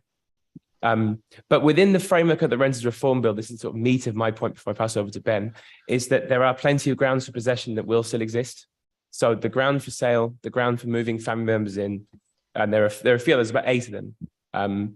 And the reason why they've been put in there by the officials at the Department of Living Up, Housing and Communities and the government more broadly is that there needs to be this balance in housing, and that landlords will have, when they have a legitimate ground, the reason that they will be able to repossess their property as soon as they can now under the current Section 21 rules. And the reason why that exists and the reason why Generation Rent is currently endorsing the bill, although we would like to see some stronger measures going in there, is that that keeps confidence. Everybody knows where they stand. And that's something where landlords, once this piece of legislation does go through, will hopefully retain confidence in the sector because they know that that mechanism still exists. I'm just going to pass on to Ben. Thanks, Connor. I'll just briefly add, thanks, Councillor Martin, for the question. What we find ourselves dealing with in the private rental sector is a huge imbalance in power and wealth between the tenant and the landlord. The wealth because of what we're saying about the enormous amount of your paycheck or your benefits, whatever your income might be, that goes into the rent. And that's what you do to pay for, I guess, the service of having a home. But the power imbalance is the thing that is much easier to address. And that's what we're trying to do. So when we think about the Section 21s, as Connor said, it can be so vulnerable for a tenant to be able to address anything, to be able to deal with anything, to even try and approach the council for support if they feel that their tenancy is insecure. With the new grounds that they've got, we're looking at ways in which you can keep the security anyway. So when there's a sale ground, we'd like to have a culture change where landlords try and sell with a tenant sitting, if possible. So we're trying to keep ways in which the tenant won't have to move out necessarily before it's decided what's going to happen with the house. The fundamental imbalance when it comes to the month's notice, as we put it. So if you're talking about 2 months, and let's say you end up with a compromise of 4, with 4 months notice rather than 2, what you get is 2 months of the landlord receiving 2 months more pay, more rent in their pocket. For the tenant, that's 2 months more of having their home, of not necessarily finding themselves homeless, maybe not having those children in the B&Bs that Darren was talking about earlier. It's a huge difference in terms of that there is no equivalence between what's happening there, because we're not talking about a commodity like broadband, for example, that you shut down, people find another way to receive it. This is people's homes that are being affected, and with 2 months to turn around, especially when we've got such demand in the market at the moment, which means it's really difficult to secure a home quickly. And there's queues around the block, and there's bidding wars going on to achieve a home. And sometimes landlords are demanding multiple months rent up front. Sometimes they're demanding that you have a guarantor and all of those things to meet the affordability test. There's lots of things that are keeping people from being able to quickly secure a home, to quickly get into a quality place, and just extending beyond 2 months to 4 would be reasonable, to 6 would be fantastic, just to give that time in which someone basically changes their entire life, in which time the landlord is actually just going to receive a bit more pay and maybe has to delay what they wanted to do slightly. that's the situation that we would advocate for. Right, so I think a further question was for Mr. Hennahan. I think Yeah. So thank you, Chair. So a couple of very, very good questions. The number of properties that we have within the borough that are currently empty is relatively low. As you know, there is on the Havelock estate, we are having difficulties in terms of the viability of that estate renewal program. The council has got a very high number of estate renewal programs on board going on at the moment, which is 8. So everything from Greenman Lane through to South Acton, which is one of the biggest estate regeneration schemes in London. And some of them are going incredibly well. Some of them are finding it more difficult because a lot of this is driven by the values that we can achieve when we regenerate. So we have properties that we decant ready for demolition or ready for major refurbishment, because we don't want to do things like remove asbestos and stuff with people obviously in the building. And those properties are empty for a very short period of time often. So I've just signed off a very large compulsory purchase for one in South Acton, and we're hoping that block's going to be demolished within the next month. But so we certainly don't want to use that for people to live in, because we want to be able to demolish it. And what I would say on all of the areas of estate renewal, we replace far more homes, almost twice the amount of homes on average, and some more than twice the amount of homes than the homes that we knock down, predominantly because we're replacing 1950s and 1960s built stock, which was built to a different standard than the ones that we build now. The modern homes are built with far less public realm space around buildings, but as you know, in some areas of the boroughs, particularly in areas like Northolt, there is just far too much space around buildings, and we're able to infill quite a lot and increase density, and indeed at the same time increase the quality of the space outside. For homes, and Havelock's a good example where we know the estate renewal is going to be delayed. We've identified, I think it's 104 properties on that borough, on that estate that we're looking at the moment. Unfortunately, some of those are the reason why we're knocking them down and rebuilding them is because they're in poor condition, and often the cost of refurbish them is uneconomic. It's because we're only like to have 4 or 5 years worth of letting, and if you're going to spend a huge amount of money on doing them up, it's just simply uneconomic to do so. So the average we spend per property is around about £20,000 on refurbishing it, putting back boilers, replacing all the normally they get a rewire, but because if you imagine we do eventually want to knock those down, it's actually quite difficult to do. The other question I think that I'll also just to mention is around affordability and the need to build, because one of the main ways in which we are going to improve affordability is through the building of new homes. But as you quite rightly said, Councillor, because almost half the people in the borough live in private rented accommodation, if we suddenly removed all of that and we expected those people who are currently living in our borough to be able to afford a mortgage to buy that property, as you'll notice from one of my slides, that would be virtually impossible. And what that would mean, there would have to be either a lowering of house prices by about 2/3 to 3/4, or, which doesn't feel like it's going to happen, or those people will simply not be able to afford to live in the borough. The reason why those people can afford to live in the borough is because of housing benefit, and that housing benefit is directly subsidising the rent that's provided to the private landlord, and therefore is driving higher property values. So we've got ourselves in this difficult position. What I've always advocated for is that instead of spending quite so much on housing benefit, what we should do is we should spend more money on building new socially rented homes, and that is now what the government is doing to an extent, and certainly what the Mayor of London's doing in terms of his targets, in order that the real pressure that boroughs like Ealing are under to build more affordable homes. And for a borough our size, building 4,000 over the next 4 years is pretty impressive, but heck, there's a heck of a lot more to do. Thanks. I'll quickly answer your question, Councillor Martin, about the property licence applications. That there is a backlog. I think I've been creating some performance dashboards for this, and I think the backlog currently stands at 121 days for all property licence applications. Just a couple of mitigation points I'll put in. I mentioned that we've had 37% of the top estimate of properties in. When I was doing some forecasting for resourcing, I was predicting between 20% and 33%.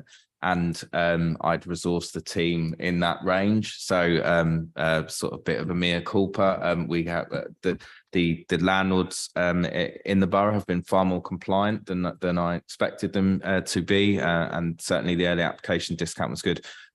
One of the problems I have got in terms of processing is that not necessarily a problem, but one of the things that's extending the lead time quite a lot is you'll appreciate that a lot of the landlords that are within the property licensing scheme now, they have never really engaged before with the council. There are a lot of single property landlords, accidental landlords, inheritance landlords, who are very good, but it's their first kind of encounter with a regulatory body like ours. So we have a very smooth application software, which I'm pleased with, that we procured. I've got good experienced licensing processing officers who were here for the previous scheme, and we're bringing on new ones. But there is quite a delay, for example, in asking for certain paperwork and certificates. Now, one of the things that we can consider doing is issuing licenses with a condition on to say the gas safety certificate, for example, you supplied is now out of date by the time we've got round to considering the license. Therefore, we'd like a new one, but we haven't heard from you. So we're going to issue a condition which says the gas safety certificate must be issued within 28 days. And on day 29, they get a knock from one of my enforcement officers say, you haven't provided this. This is now an enforcement issue. That I've summarized it a lot and made it sound a lot more brutal than what it would be. But we are considering doing some of that because we need to reduce the lead times. I'm also aware there are a number of people throughout the council that have put applications in and yet to hear from them, and they have been asking me what's going on. But the final thing I would say, for example, I was reviewing just off the top of my head, Greenwich, they just finished their additional HMO licensing scheme. Over the 5 years of the license scheme, they had 20% of their estimated properties licensed. That's over 5 years, and we've had 37% within sort of 4 or 5 months. So yeah, that's an overview. I hope that's answered it. Thanks. Okay, if Councillor Martin can quickly come back, yes. It's just really to take the opportunity to thank Darren, really, for since being elected, you've been amazing for me, and you've opened my eyes, and I know that we work very well on the Havelock. So hopefully we will turn that estate around for you, and we'll be able to invite you back at some stage to have a look at the regeneration when it finally does happen. But just take the liberty to say thank you very much for your wonderful service. Thank you. That's very kind of you. Thank you, Councillor Martin. So if we can bring in Councillor Jassel quickly, and then Councillor Bork wants to come back in with some as well. And then I've got some questions after that. Thank you, Chair. Firstly, a brilliant presentation. Really enjoyed that, getting all the updates. So thank you for that. I have a question for Ben, actually, or maybe Connor can skip in as well. Just regarding no fault evictions, what's happening to these tenants? And my other question is, this one's to Joe, actually, just regarding the winter energy efficient programme for Ealing. How will Ealing do this? I know winter's not here yet, but it will be fast approaching. So how will Ealing deliver that? So those are my two questions. Thank you. Thanks, Councillor Jassel. In terms of the no fault evictions, do you mean, what does it mean with what's changing, or what does it mean at the moment for the tenants? Sorry, thank you, Chair.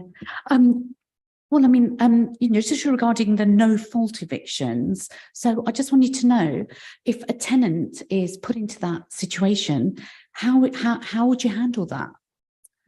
what happens? What's the process? If you can just Yes. elaborate on that for me, please. So you usually receive a letter. You'd have to receive a letter with a Section 21 notice. And from what we hear, it often comes without any dialogue, any discussion with the landlord. So it will literally land on your doorstep and it will say, here's a Section 21 notice. You need to be out of the property. You're being evicted within 2 months. So then the clock starts ticking immediately and you essentially have to leave the property within 2 months. So that's why we're saying that notice period, even if you have a different type of ground for the eviction, that notice period is too short because it arrives very suddenly and there's risks of homelessness. There's the severe stress that tenants feel while going through that. And for some tenants, it can be really difficult in places like Ealing, where we were talking about the affordability crisis being greater than perhaps other parts of the country, because that means that they're not only looking at moving down the road, they're in fact looking at, do I have to move city? Do I have to leave where my family and friends and my network of community might be? Do my children have to change school because they can no longer afford to live in the area? So there's a huge number of things that affects it. What I would say is it might, I think Joe mentioned this anyway, having tenants' voices directly to hear from would be fantastic, I think, for this committee and for the council as much as possible.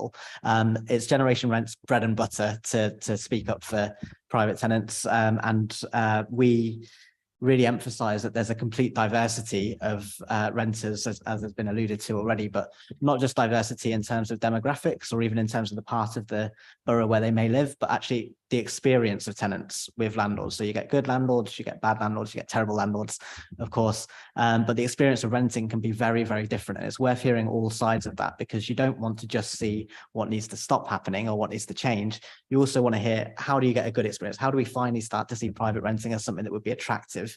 That means that people aren't just doing it because they can't afford to own their own home, but they're making an active choice to privately rent. So hearing directly from those tenants would be fantastic. We'd be very happy to support that if we could do. We've done work on private rental reviews in Lewisham and Suffolk very recently, and perhaps that's something that if Ealing were looking into, a way of engaging renters, then we could support you to make sure that tenants actually have a real say, a meaningful say in shaping these decisions, which really affect their lives more than anybody. I think Joe is on. Thank you. Thank you. Sorry, Councillor Jassel. Your queries about winter energy efficiency. What could you elaborate a bit? So apologies.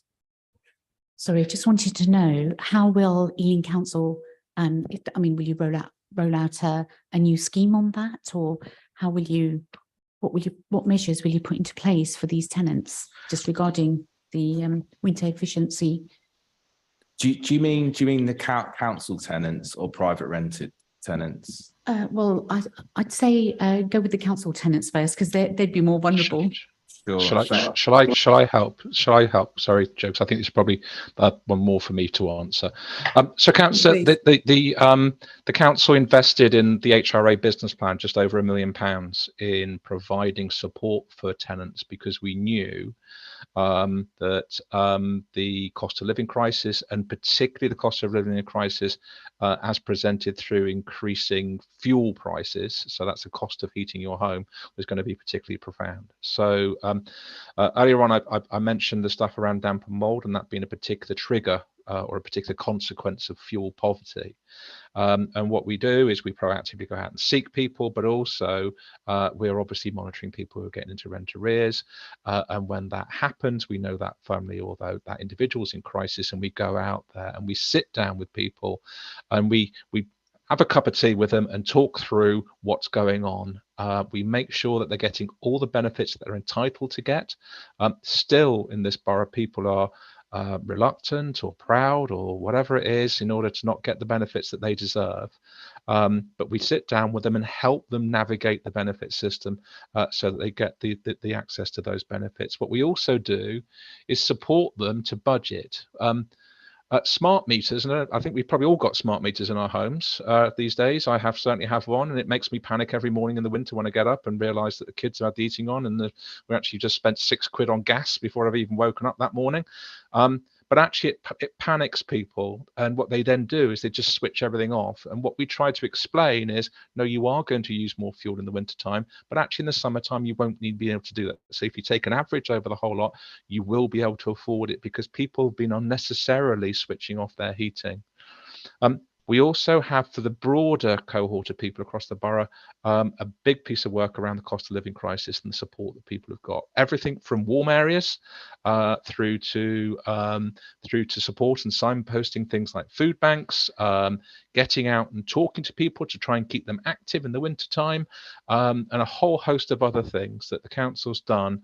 And there's some really, really heartwarming stories. And I'll be honest with you, I get a lot of complaints in my job, quite rightly so. But every now and then, particularly from this piece of work, I get some really, really heartwarming stories where we've been able to really, really help people, and particularly people from our more diverse communities that have potentially got language issues and are struggling to understand the ins and outs of the system and what they're entitled to, and indeed what additional payments the council's made available through things like discretionary housing benefit and through other crisis funding that can really help people, and really help people that often are the people that don't then ask for that support. So that kind of friendly sit down, understand what's going on, and make sure that people's voices are heard and people are getting what they deserve and getting the support that they need is a really, really important part of our approach this year.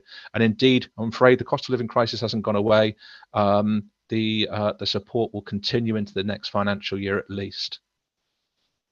Thank you. So we're bringing Councillor Ball back in, and then I've got some questions. Thank you. So 3 questions, if that's all right. Okay. I guess so. I think we can just squeeze for 3 and then I've got some time. Thanks. Yeah. First one for Joe about selective licensing. So 37% of the properties that should be licensed have been so far. And you're saying that that's good compared to some of the boroughs. It's more than you expected. But surely, despite a lot of publicity, most landlords fail to register. It seems to me to be a very bad reflection on landlords in the borough. I'm sure John's good, but in terms of landlords as a whole in the borough, most of them have failed to do what they're legally obliged to do. So isn't that something that we should be getting more hot under the collar about? If 37% of pubs had failed to register for licenses, we'd be getting quite upset. Second one for Ben and Connor. So yeah, as a renter myself, I feel your pain, although I've got a good landlord at the moment, thankfully. So in terms of Ealing, we've got the selective licensing scheme. We've got quite a lot of new units being given permission, although often they're land banked, so the delivery isn't quite the same as the permissions. But what do you think that we should be doing as a council to make the situation better for renters? As I say, beyond those 2 things, what should we be doing? And then finally, for Darren, I think there's a widespread view in the community that the housing situation is that you've either got to pay exorbitant private rents or else you go on the housing waiting list in the vain hope of getting allocated something, the social housing, in 10 years' time, and you probably won't qualify unless you've got special circumstances. What's being done to make people in the general community who aren't on the housing list at the moment aware of the intermediate 10 years that they may well qualify but just don't know about? Thanks, Councillor Ball. Yes, I have been warned about touting the 37% figure around too much. I would just say, with comparisons to other boroughs, it's a healthy figure. I think probably the guys from Generation Rent who see a number of other licensing schemes would agree it's pretty good. But absolutely, that means there are 63%. Yeah, my maths is right. 63% of landlords out there that need to license. I mean, bearing in mind this is a stock condition model, so that 41,000 is the top estimate, but we need to go out there and get them. We need to follow through with that kind of graduated enforcement approach. We need to work with, for example, different tenancy advocacy groups around rent repayment orders. We need to work with, for example, our colleagues in housing benefit and council tax. There's quite a lot of data that we can start to get our hands on. For example, land registry data that shows that maybe a limited company owns a residential property is generally indicative that is rented.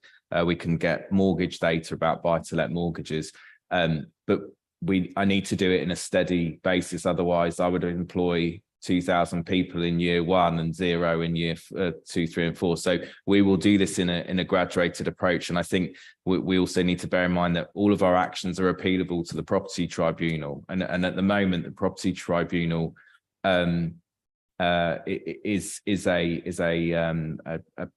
does challenge local authorities. That's all I'm going to say to you guys. I agree, but those are kind of my response. I hope that's okay. Thanks. Right. I think Connor's going to come in on some specifics, but just as a broad point, I'd say absolutely empower tenants as much as you can, not just to have their voices heard, not just to participate in the forums where you're making decisions around housing, but also empower them to be partners in enforcement and regulation as well. So if there's a way of tenants knowing about the licensing scheme, if there's a way of them knowing whether their landlord is licensed within that, then give them the tools, because they're living there every day. So they may be able to assist with that as well. Absolutely, endorsing both of those points. The way that you might do that, and Joe just referenced it, is the rent repayment orders that exist within the selective licensing scheme are a really effective mechanism to get tenant side enforcement, because we know that local authorities can't do everything. It's impossible, especially with budgets what they are. But if there is the incentive, and the incentive does exist in the form of rent repayment orders, if they, for example, find that their landlord's not licensed, they're eligible to up to 12 months rent back from the landlord. And that tenant side enforcement really does drive up engagement that tenants do have. And that's a really key facet of enforcement. And I see Joe nodding his head there. It's something that we see across the board.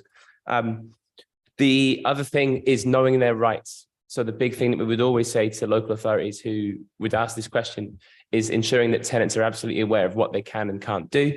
That comes with the obvious caveats, especially the borough as diverse as Ealing, as ensuring that those things are accessible to all tenants. That's through things such like languages and other things involving sort of those who are non-digital natives, things like that. You're all nodding your heads. I'm sure you know what I'm talking about, but that sort of ballpark of things is really important. There's the last one for Darren. That's just the last one. Thank you. Yeah, sorry. So very, very quickly, just in terms of our intermediate housing. So this is property which is often rented at 65% of what a normal market rent would be. There are limiting factors. You can't earn a household income over £60,000. So it does limit who it goes to. And indeed, like I said, we're going to bring back the intermediate housing allocation policy, i.e. what councillors want it aimed at, and particularly who's in the greatest need in the next couple of months. And I'm sure, because it's in the light of this scrutiny panel, Councillor Rice, I would like to encourage the panel to have a look at it and give your advice. In terms of letting people know about it, so we do have criteria at the moment which we adopt, which is predominantly around being a key worker in a particular income bracket, and indeed for you having a local connection. So these are potentially predominantly aimed at people who either have got family in the borough or have got a reason why they want to live in the borough. The last time we did this, we had 52 units, 52 homes, sorry. One of the worst things about housing directors that we call homes units, but anyway, I do apologise. But we had 52 homes at Copley in one of the phases, and we advertised them on Thursday, and they were all let by the following Tuesday. That is the level of demand that we have got for affordable properties in the private rented sector. They are good quality properties, and they went literally instantly. So we could have let another 400 or 500 of them that weekend, and they would have all gone. So there is significant need. We use Rightmove because that's where people that are looking for properties in this price bracket go to. And of course, because they're seeing R1 brand new flat in Copley up against something else which is costing £200 a month more, or more than that more, of course it's incredibly popular. But there are criteria. You can't just be anybody. You do need to have a local connection. You do need to work in a particular profession, and you do need to have a limit on the amount of household income that you have to make sure these properties are going to the people that need them the most. Right, thank you. One thing when I look at the scrutiny committees, I just think about, well, what can we do as a local authority? Because sometimes there's little point necessarily looking at the wider picture, because we need to look at how we can improve our practice.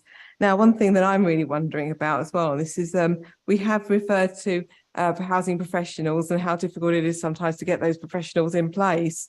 So just what have we really got to offer in terms of tenancy relations officers? I mean, we have probably touched on a lot as well, looking at the government white paper on a fairer private renters sector, and what the work that's gone on there. And so something that that's come out of that is that we're looking at how apparently local authorities have got more powers to enforce, according to what Michael Gove has said.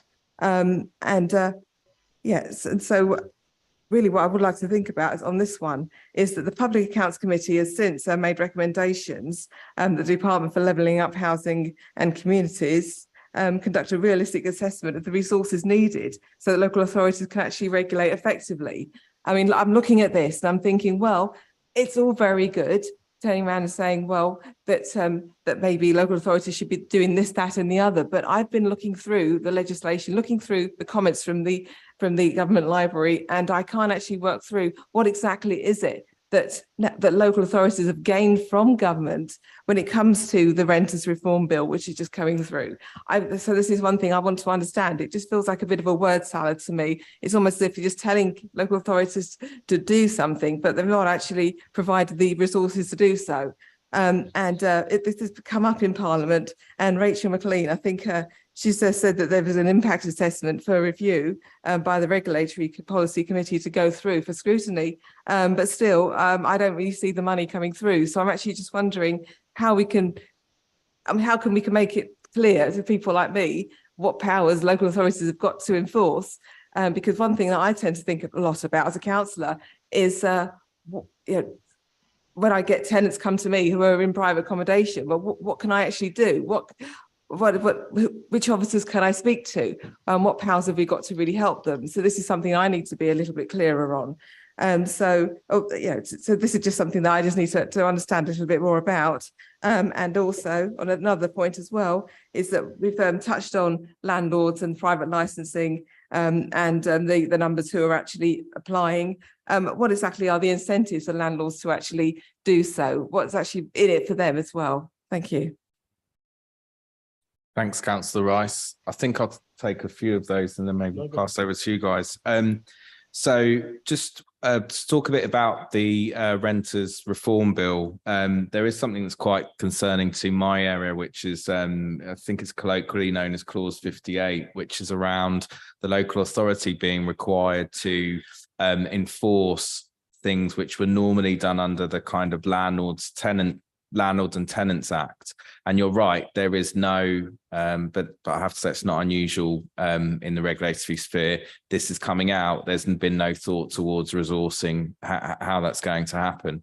Now, one of the things I would say about property licensing is that isn't really something given by the government. We have, as a council, we have gone out, done our own evidence base, gathered our own information, actually gone to the government and say we want to do this, and as friends from Generation Rate have said, you know, local authorities have been knocked back before. It's something you have to go out and get, and we've done that. And I've alluded to it a bit about it being a really great potential and opportunity to actually make significant difference. We estimate around 70% of private rented properties in the borough are under one of our licensing schemes. So when you say, you know, if tenants have if a constituent contacts you and they're a private rented tenant, then that would come to my service. Councillor Crawford's here. We dealt with one recently, which I think has turned out okay initially, and we hope to follow up. Although he's making a face now, which makes me go, sure, okay, but yeah. Councillors here, I think, have put things quite regularly across my desk because, you know, 40% of properties are private rented in the borough, and 70% of those are licensable. So the property licensing scheme, one of the things it does though is, and I've mentioned it before, is about it's unlawful for us to spend the property license money that we get coming in for anything other than in relation to property licensing, whether that's processing or enforcement and compliance. So, and Councillor Martin has kind of mentioned this already, the people that have licensed are saying, what am I getting for my money? So initially I would say, well, you're becoming legitimate. This is now the law and you're avoiding getting criminal sanctions. But secondly, I think that there's a bit of and most landlords that speak positively will agree, there's a bit of a kind of civic duty around this is the way to improve conditions in the sector. Most of the landlord organisations I speak to, they're obviously quite perturbed because generally people like me deal with landlords who are malign or rogue, and they worry that can colour our approach as a regulator to that. So most legitimate landlords are pleased that we are, corralling these landlords that are not running things as they should, that are giving the sector a bad name. That's why I think Councillor Ball's question about what are you going to do about the 63% is particularly relevant. Those first 37% of landlords are arguably probably not the landlords that we need to be worrying about. They're the ones that are on top of it, have done applications or engaged agents to do it, etc. And just finally, I'll just jump in with know your rights. That's probably quite a key thing that we need to do. So we have got within the council plan about delivering to everyone that's in a licensed property and know your rights leaflet.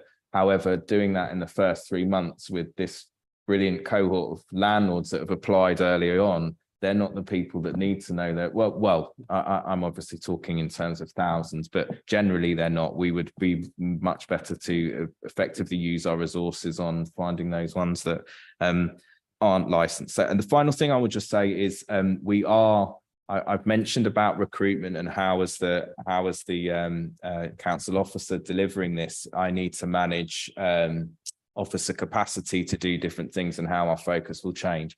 So in the spooling up for getting ready for when we're going to be switching from processing to enforcement, we will be embarking on recruitment, and that needs to be the full spectrum from apprentices, graduates, some grow your own opportunities in terms of young people and not young people early on in their career that we've got. But I also do need, the council needs experienced, competent officers who can do that high level of enforcement of high risk properties. And as I said, what can get very adversarial and complex legal matters. So we will be doing that spread of recruitment.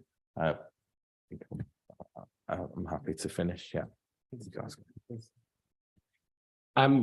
Chair, thank you for your question. To be honest, all I can say really to that is that we share your concerns most profoundly about the burden that the Renters Reform Bill has turned onto local authorities. We spoke to the Minister a couple of times this week, in fact, and she's assured us that the impact assessment is coming, and hopefully within that we may have some answers to some of those questions. But ultimately we don't know. The Local Government Association, who we've also spoken to extensively, have very big concerns about basically all of these being passed on to local authorities and enforcement sort of having to be driven from the local authority side. And that's something that we'll be working on quite strongly when the legislation comes through to ensure that we get some answers to those questions. What I would pair that with is a sort of advancement of the call that I made earlier for tenant side enforcement to take a stronger role in this, because we know the local authorities can't do everything. And if there are mechanisms in place at local authority level that allow tenants to identify the problems, report them, and if they're incentivized to do so, it's much more likely to happen, then some of the burden of sort of assessment and enforcement will come off the shoulders of the local authorities. That's something that Generation Rent, with our influencing hat, will be looking to get built into the Renters Reform Bill on a sort of macro level when it comes to, in particular, the property portal. And that's the one that at group level to drive up tenant side enforcement would be really useful, we believe. Thank you. I think Councillor Crawford just wanted to come in quickly at the end there. Thanks. Well, I was actually just starting my thunder, perhaps, with his last contribution. No, I think it's actually important, and it's more of a, I don't know if we're in the recommendation phase or if we're even able to. Well, I mean, this is something that to me, I would actually just like to see what we can really do to push the government. That's probably really what motivates my Yeah, I question. mean, So maybe we're in the recommendation phase. Forgive me for being a jaded, grizzled veteran of local government now, but I've sat here for here for 12 years and waited for successive governments to deliver more regulatory power, more resource to people like Joe and colleagues like Darren. Indeed, Darren, I'm old enough to remember Darren's first go round within this local authority, and we can, as local councils, we can ask for as much, take the begging bowl to Westminster as colleagues from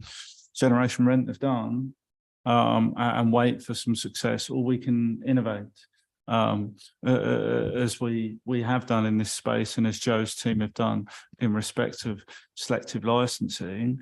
Joe mentioned one of the cases that's come to my attention through one of my constituents recently. The two things that concern me are that not just Ealing, but most local authorities still work in departmental silos. I know that's less of a problem here, but it's just a reality of the resource pressures that we've heard about. Many of these cases, if you have a social housing tenant with a problem, they're going to have problems that would come across the education space or the social services space. And I think we do have an opportunity within Ealing with our partners to try and arrest some of those problems.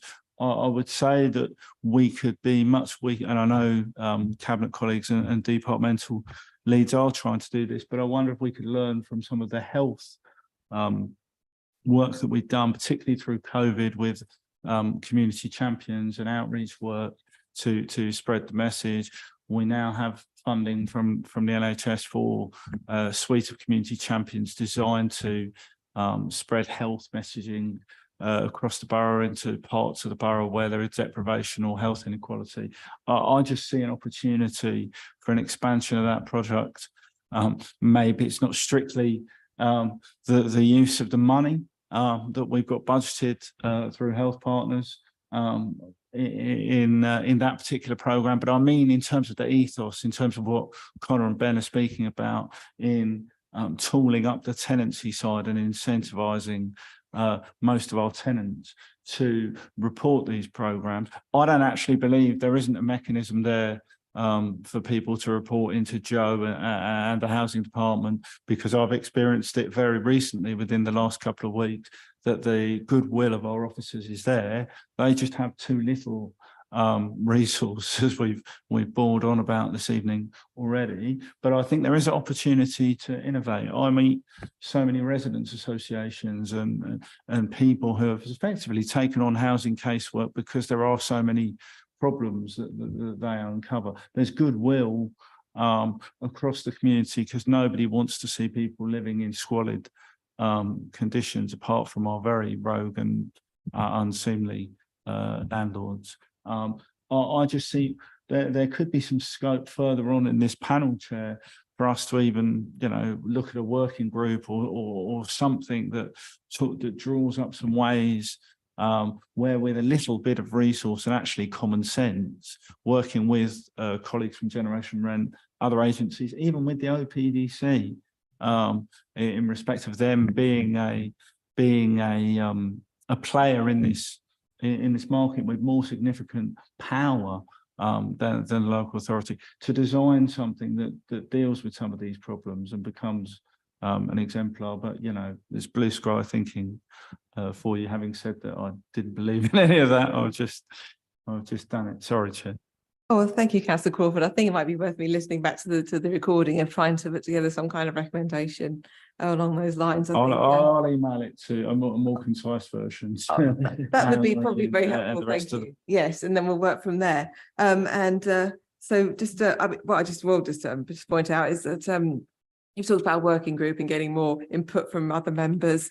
Interestingly, because we don't have the scrutiny conference, which some of our longer serving members will remember and have had the chance to enjoy, what we're thinking of doing is inviting members along to the pre-agenda meetings where Councillor Ball and I get to discuss with officers in advance of our main meeting what kind of topics we want to look into. So that might be a great opportunity as well. Is that I think the date in the diary will be just before our next overview scrutiny meeting in August. So maybe people might want to get involved in that. Yes. Thanks, Chair. Just to sort of carry on where Councillor Crawford's moving here, I've got 38 years working in the property sector, 28 years of running my own business. I think there's a how to rent booklet that each and every agent stroke landlord should be providing to any tenant that's going into a property. And that for us is probably a good benchmark. And there are things that we can add to that and maybe use and maybe show Westminster that Ealing are leading the way here. And with Voice from Generation Rent, we could actually produce something that actually gives the tenants the opportunity and probably more importantly, the actual education that they know what they can do, what they can't do, what is right, what is wrong, what their landlord should be doing. I'm very lucky to have exceptionally good landlords, but then if I don't think they're going to be a good landlord, I turn them down. But I'm not sure, and from obviously Generations Rent's point of view, there is obviously a lot of poor landlords out there, and the stats are telling us that. But we need to go out and find them, because if they're not popping their head up, we need to find them somehow. But I just want to sort of just really just look at, could we look at doing that sort of London Borough of Ealing's how to rent guide? It's like it's an expansion of the government's guide, so that we can give it not just to our own council tenants so that they know where they stand, but also to get it out to those private tenants out there. Yes, thank you for your contribution, Councillor Martin. So with permission, would the panel be happy if myself and Councillor Ball, I mean, I'm good drafting something, and then we can confer as to the exact wording, and then we can maybe get a chance to agree that the next meeting. So what we're going to do on those 2 points that have been brought up here. But okay, that's great. I don't think there's any disagreement here, so we'll go ahead with that. So right, so there's one point I just really need to do before we finish the meeting, is that Darren is leaving us, but he's just been absolutely fantastic, especially so helpful to a lot of my residents in the past few weeks. So I just can't thank him enough. And we've already had a lot of thanks as well from Councillor Martin. So we wish you well in your future ventures, and thank you very much for everything that you've contributed. Right, Good luck, Darren. Thank you, Chair. Thank you, everybody. Great stuff. So time is getting on, so maybe I should just simply advertise the date of our next meeting, which will be on the 5th of September. And so we'll look forward to that. Thank you very much for your time this evening.